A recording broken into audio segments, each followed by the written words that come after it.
Welcome to Three Dudes and a Bible, honest conversations about faith, life, and Scripture.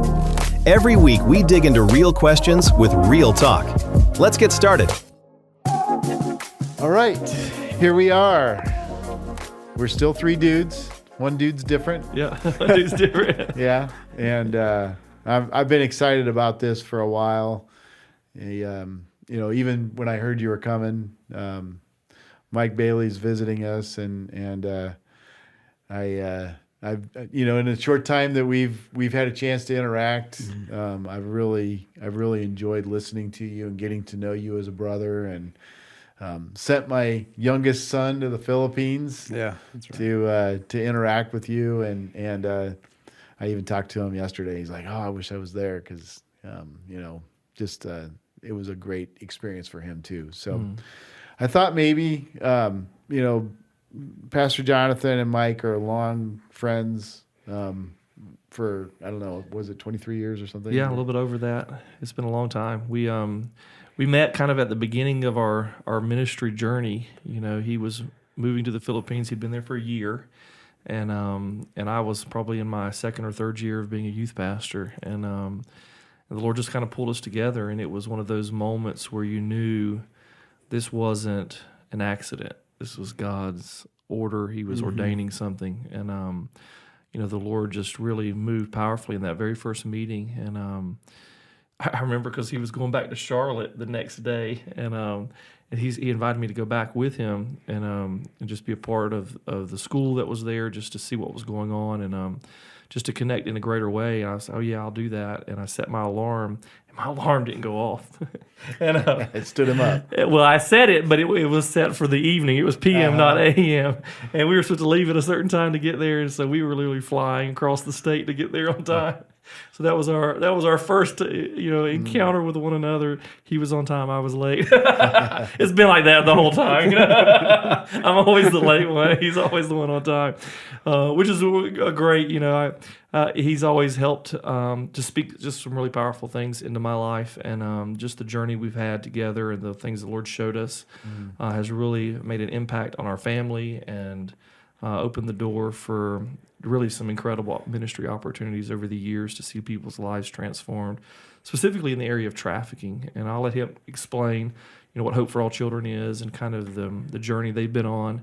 But it's been a real, pretty interesting journey that we've been on together, and I expect that we'll continue on until the Lord comes back or one of us passes away. So we've been in that for a long time. So now your current assignment, I know that it's kind of transitioning a little bit, but your current assignment is in the Philippines. Yes. And maybe just talk a little bit about how it started and where you're at with it now.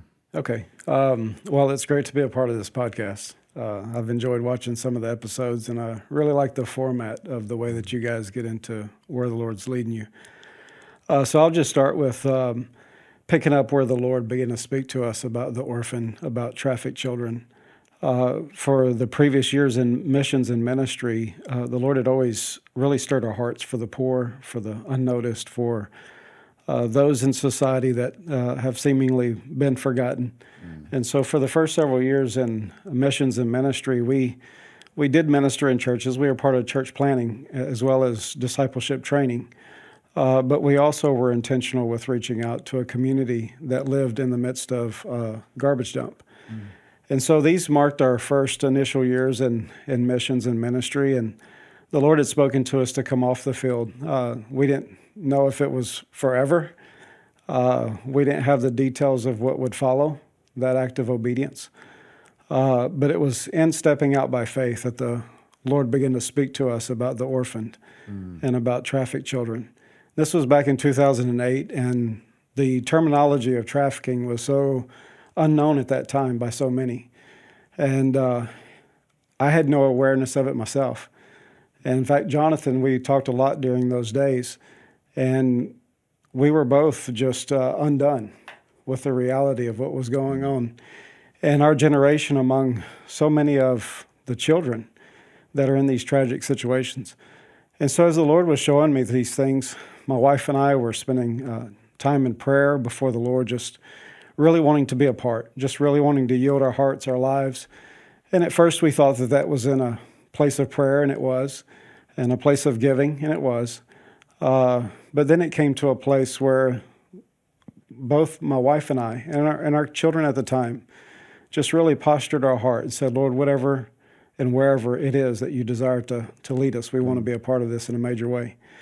And it was completely opposite, to be honest, from any aspect of ministry that we had done up to that point, to where we solely focused on aiding the orphan and bringing them into a setting where they discover their identity as sons and daughters, and to see these children rescued from trafficking and walk them through a process of healing and restoration. And so this was a completely unforeseen step of faith into a ministry that we didn't know anything about.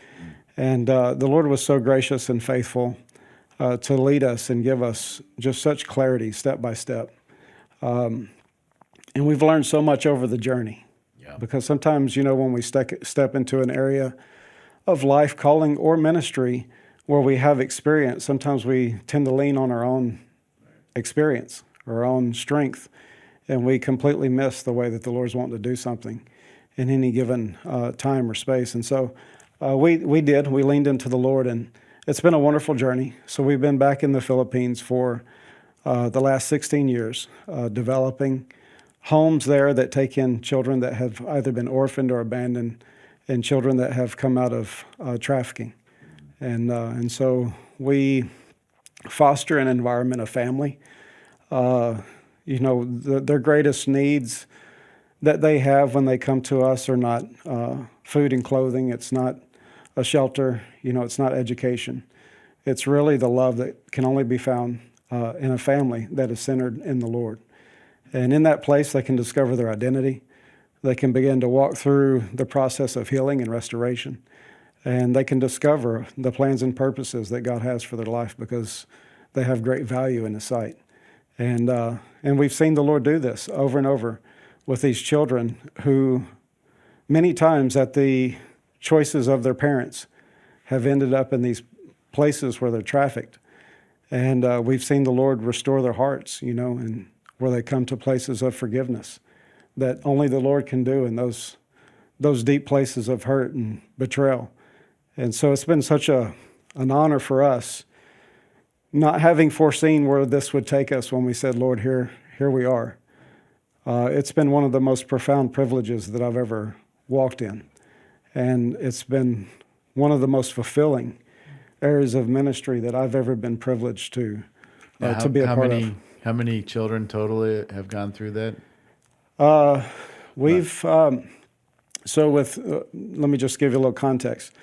So with trafficking, when you take in a child, each case is different. It's a little bit different when we consider taking in children that are abandoned or orphaned. It's a little different because the care is different. And so when it comes to taking in trafficked children, the care is very intentional. Oftentimes they come to us and they're a threat to themselves. They're a threat to those that are working in the home. Right. And so we found quickly, as we began, in fact, we built our homes bigger than they probably should have been, in hopes that we could take in more children at a time. And perhaps we'll get to that place. But we've had dozens of children come through. But the place that we're at now in the homes that we have, we like to keep it more in the context of family. Right. And so there's a certain degree of growth that you have to maintain to keep that sense. And so our desire is that we would see more and more of these homes that stay small in context, small in number, so that the richness of the experience of family can also be present. Yeah, I remember when Caleb came home, he's like, well, Dad, we need to bring all those people over here. And he was actually catching the same concern, knowing that, these girls mostly that you had taken through the family process. But at a certain point, it's time to go live life. Yeah, that's right. And as a parent, Yeah. we're all parents, and we've all given up our children and said, okay, it's time to go live life. Caleb was already a parent and saying, Dad, we should just take him over here and we can, so that's a great testimony to what he saw that you guys were doing there, which was really, and I think that's something to learn. I've seen other places that take on children that it's really almost like a factory. You bring them in, you feed them, and you send them on their way. That was one of the things that that Mike had really established early on from the Lord was, it wasn't a matter of just, we're not just going to cycle them through. And even like when we had the orphanage and so forth, we're not just here and then they move them out quickly. Now, thankfully, the Lord provided homes and families, and some of them were restored back to other families and so forth. But it was always about how could we love these children and for them to experience the voice of a father and the voice of a mother and to be changed for the rest of their lives. It was never, one of the key things that I sensed and felt every time I would show up, and sometimes I would come 2 or 3 times a year, and that I saw continually being demonstrated was these kids didn't carry an orphan spirit. They didn't carry that sense of I don't belong. They were loved and valued and right. cherished and treasured. And I think that's been a real key value that they've at Hope for All Children has been really kind of the standard that every child that comes in they know that they're loved and they experience the Lord. And the journey of taking on children is hard. Period. I mean, we've adopted 3 in our family. He's adopted children in his family, and the dynamic of that is difficult just in and of itself. But when you have the element of the people that you should have trusted and who should have loved you and who should have protected you and who should have cared for you, they're the ones who are violating you, and they're the ones who are creating an atmosphere for you to continually be hurt and abused and neglected. That's a whole nother level of healing and restoration that takes place. Yeah, that's right. And I remember, I came. It wasn't long after the first 3 girls came to the Hope House, and I remember seeing the ladies there. They walked out of the house, and man, they had bite marks on their arm. They were scratched up. They looked like they had been through a war. And that was about they had the girls for about five weeks at that time. And I remember just thinking, this was our first encounter, our first try at this. This is an area we've never been in, never done anything. Yeah. And it looks like we're losing the battle. Yeah. It looks like the devil has beat our brains out, and we don't know if we can make it. I looked at them, and I remember they fell asleep in the car on the way there because they had been taking turns staying up watching the girls because they're afraid they would kill themselves because of the horrible things that had happened to them. And I remember it wasn't a week later that they were playing worship music in the house, and one of the girls for the first time showed a response different than anger. A tear came down her eyes, and the Lord began to move, and it was really from that point on. Yeah, that it was a real shift. That it something really was. took place, and that's what it was all about, was hope.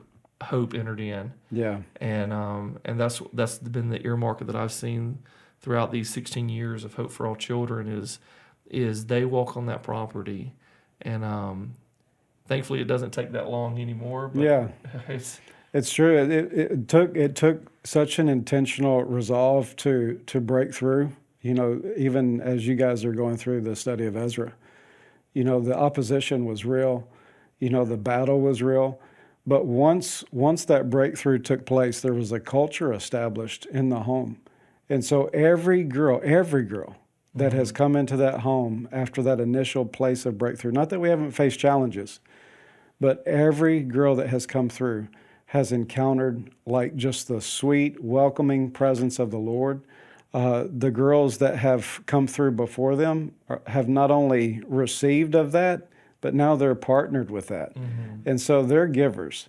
And so it's a collective family that's coming alongside this individual that's been so broken, so wounded. so in need, and we come together.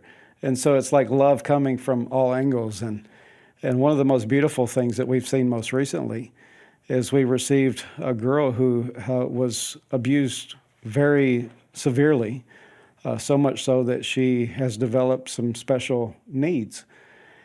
And we were concerned, bringing her in because her care is on another level, 24/7, just like you would care for a small toddler with the needs that she has. And so we brought her in, and I want to tell you, just to see the measure of love and compassion come from our girls in the home, the way that they have loved on her, affirmed her, the way that they have been patient with her when she acts out, out of the broken place where she's come from.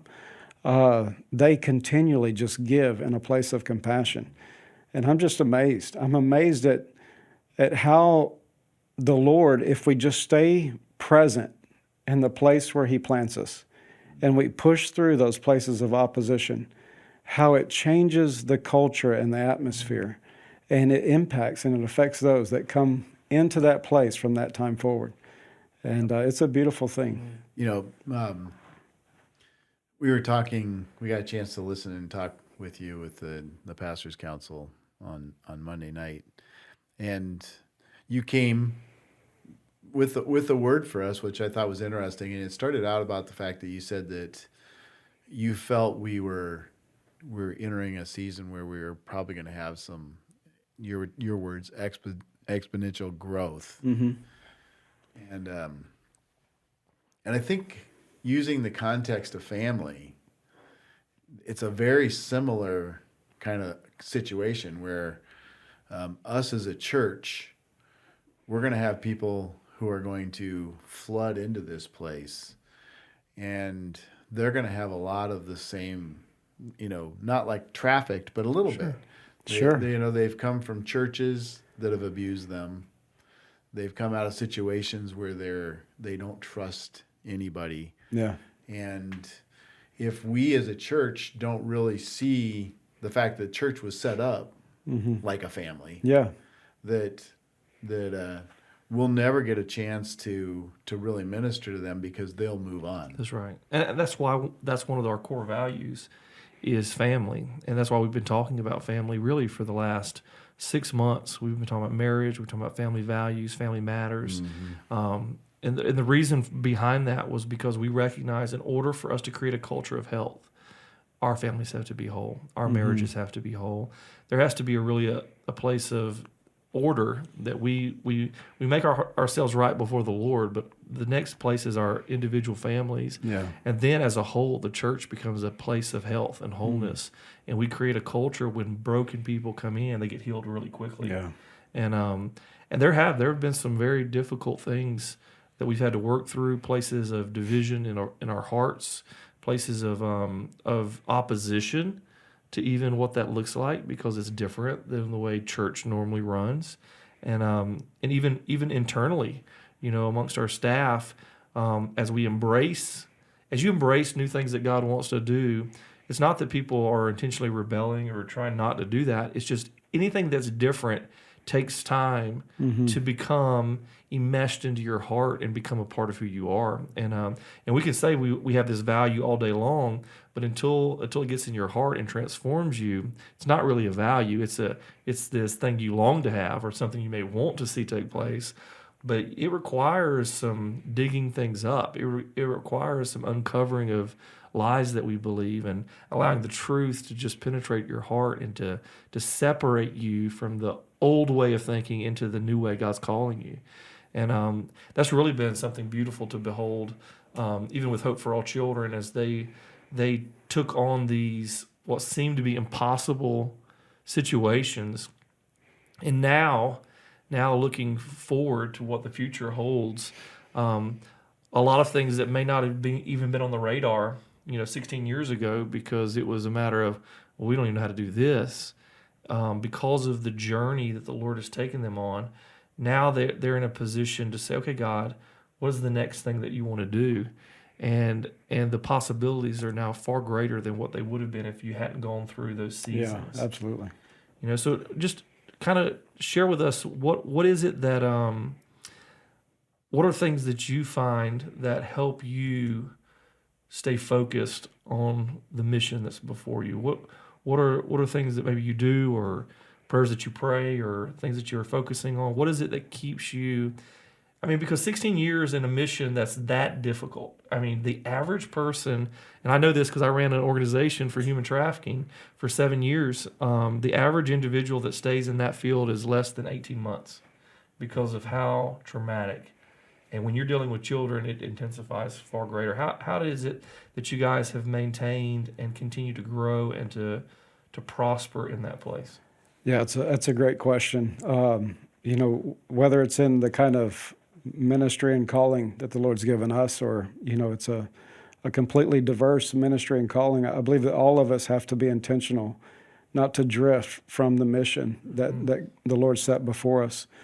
And for us, it's been a very intentional place of keeping priorities in the right place, knowing when to pull back and rest and reflect on the Lord, being intentional in our relationships one with another, especially those that are in a place of giving all the time.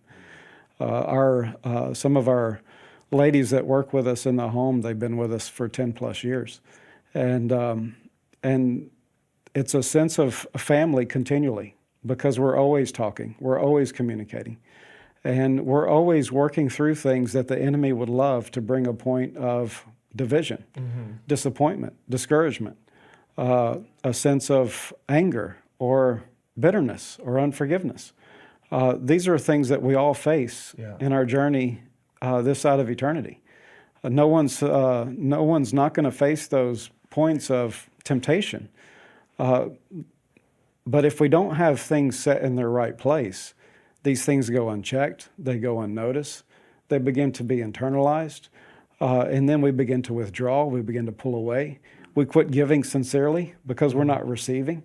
And everything that the Lord's called us to give comes out of a place of receiving. And it's not just having received, it's in that continual place of abiding in His presence.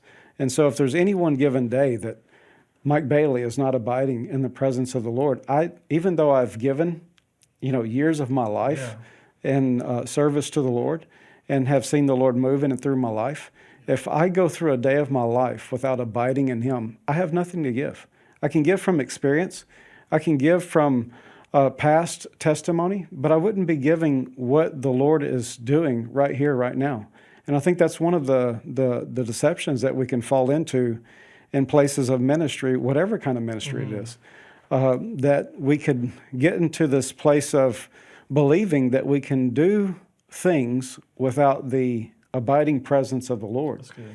And that's a very dangerous place, because then we're giving to people out of our own resources and our own strength, our own reasoning and our own understanding. And it may not be that we're speaking something that's deceptive, but we're not speaking something that the Lord's speaking at that moment, in that time.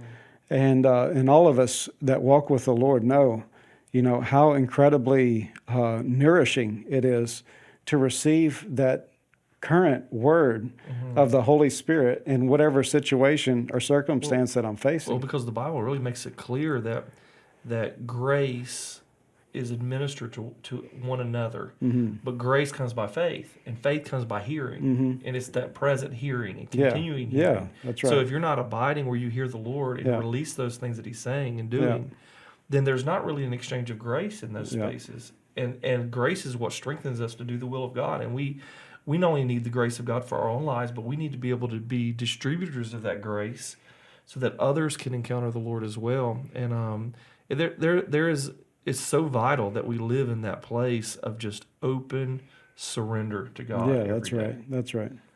Yeah, that's been incredibly important. So you have the element, of maintaining this flame or maintaining this place of zeal and desire and passion for the Lord in the midst of the ministry that He's called you to. The one aspect is between you and the Lord. It's just that constant place of communion, yielding, surrendering. looking to Him for your substance, your strength. And the other is being authentic and sincere in your relationships with those that God especially has called you to labor with. It's not that you go around the streets and you're just, an open book to everybody that you meet. Sure, yeah. But those relationships that the Lord has joined you together with, because He said every member in the body as it pleases Him. So He's joined us together in a way that pleases Him. And that means that not only does it please Him, but that means that we need one another. We need what He's doing in the heart and life of those that He's placed around us to bring about the fullness of what He desires to do through us. And so we need that. We need that relational place of being stretched, of growing, being affirmed, being stepping into places of courage and faith and boldness. We do this together. And though someone may step first, it impacts and affects us all as we begin to move in one direction or another. And so for us, it's been intentional in our abiding in the Lord. Because without the Lord, we couldn't do what He's called us to do, especially what He's called us to do. It's not a typical ministry in that it requires you to give of your life every day. And having children as a parent, you don't just check out. Yeah. Right? And so these children are our children. They're sons and daughters. And so we don't have the option of checking out. We don't have the option of, going on vacation and not tending to them. And so it's a very intentional ministry that He's called us to. And without His grace, without His presence, we would run. We would find the rock that we could fit under. For sure, we get worn out. For sure, Oh, yeah. absolutely. And there's been times where, the physically, just like the girls that you were mentioning, that were physically affected by caring and loving for on those girls. There's times where we get physically weary, but when you're abiding in the Lord, there's such a grace and such a joy and such a place of renewing and such a place of strength that can come by no other means. And He's also designed it that we glean that kind of ongoing strength and encouragement and insight one from another. And so those two elements are first and foremost, and I think sustaining the flame of God in our hearts for the things that He's called us to is intimacy with Him and a real authentic intimacy with one another in places of life and ministry. I was thinking about, probably the difference the world would say in the word courage to a Christian is, we could say courage is easy if we're going to run into a burning building. That's courage. But the courage to be vulnerable. That's right. You're right. And authentic is a way different level of courage that, I think for our church has definitely been a difference, when we're willing to stand up on the stage and just be vulnerable and say, we did this and this is what we were trying to do or whatever it is. That's being seen. But I also think that the congregation has to get to a point when they start being vulnerable. Because if we're going to get exponential growth. Yeah, that's right. I was thinking about the trafficked children you have, and I don't know anything about that world. But my guess is if you're not authentic, they're the ones that see it first. Absolutely. They 100%. They have radar for that person is not being truthful, or even if they think they've already started out thinking you're not truthful. Yeah, that's and right. I think that's what happens a lot of times in our church. Is people aren't coming in and saying these people love me. They're coming in and saying, should I even be here? Because they probably want something from me. Yeah. And I guess I'm wondering how, from a discipleship place, how you've your staff and all the people, how you kind of taught them how to do that. Yeah, that's a great question. A very one, when you recognize an area where the enemy would love to come in and begin to divide an individual's heart from the Lord, where the place of restoration, reconciliation comes from. We can't give that one to another. That comes from the Lord. And so the enemy comes and he attempts to bring those places of dividing our heart from the Father. And the way that he does that is by lies, by manipulation, by deceit. And so when we know that, when as a discipler, when I know that those are the tactics of the enemy, we have to be intentional with exposing those with truth. And so we, all the things that you just mentioned, we face every time with every girl, and not just once, because of the places that they come out of, especially those that have been tragically abused at the hands of those that should have been their protector, those that should have been their defender. It takes a while, for that really. They may see the evidence of love, they may see the evidence of sincerity, but those lies that have hurt them and wounded them, that they not only have believed but seen like the work of, it takes a while for that to be renewed. And but it happens. It happens because we continually just affirm the truth in their hearts concerning His love, and we continually demonstrate His love one to another. And so it does. It tears down walls. It tears down strongholds of lies that have been established in their hearts and lives. But it's something that you can't grow weary of speaking the truth, sowing the truth, addressing the areas that the enemy would love to use as a tactic to keep them from opening up to the love of the Father and from opening up to the body that He's placed them in the midst of. And we see this in our kind of ministry, but we also see it in churches. Yeah, I think it's super important that you create a culture where people, you can have those conversations, because a lot of times in churches, certain things are off limits, and if you try to have those conversations with people, man, they're not only resisting, but man, they're running the other way. And it's important that we both demonstrate it and live it out. And and to that statement that you had said the other day, is if we're afraid to address something, in that space is where strongholds begin to form, and division begins to take place, and the enemy's able to actively work. And I don't know about you, but I've felt the impact of when the enemy's at work, and I've also felt the impact when God was working, and I would much rather God work in a place. So whatever I may face in addressing something is nothing compared to the joy of allowing God to get in that space, but it's also nothing compared to the misery I allow Satan to stay there. Yeah. And so, I always say it this way. I used to just tell my kids, you're delaying the inevitable.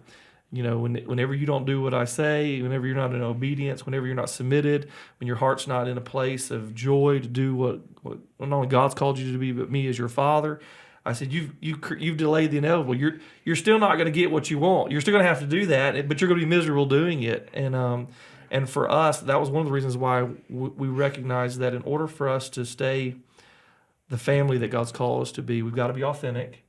And another key element that we wanted to emphasize at this church was to do it with joy. Mm-hmm. And so that's good. There's a reason why He says, count it all joy when you face opposition, hard things, trials, tribulations, the things you're afraid of. Why? Because God's working in these things to transform you. And when you approach things with joy, your attitude is different, your receptivity is different, and you disarm fear from controlling you. And so that's why the Bible says joy is your strength, mm-hmm. right? Fear, if anything, fear is the thing that sucks the strength out of you and causes you to be discouraged and become just withdrawn. But yet, when we choose joy in the midst of those things, that's a real indicator that I really believe God, that I'm hoping, I'm trusting Him. I know He can work these things out. And so joy's a great indicator too. Yeah. It's a great indicator if I'm believing lies somewhere. If I don't have joy in an area, like people thought I was crazy because I enjoyed having hard conversations with people. And they're like, something's wrong with you. They just thought I liked to fight or have They might be right. Yeah, they might be right. Yeah, they might be. But what I've learned over the years of ministry is I've experienced the hardship and the heartache of ignoring something that the Lord told me to deal with, but I didn't deal with it because of fear. Yeah, that's right. And the very thing I was afraid of still happened.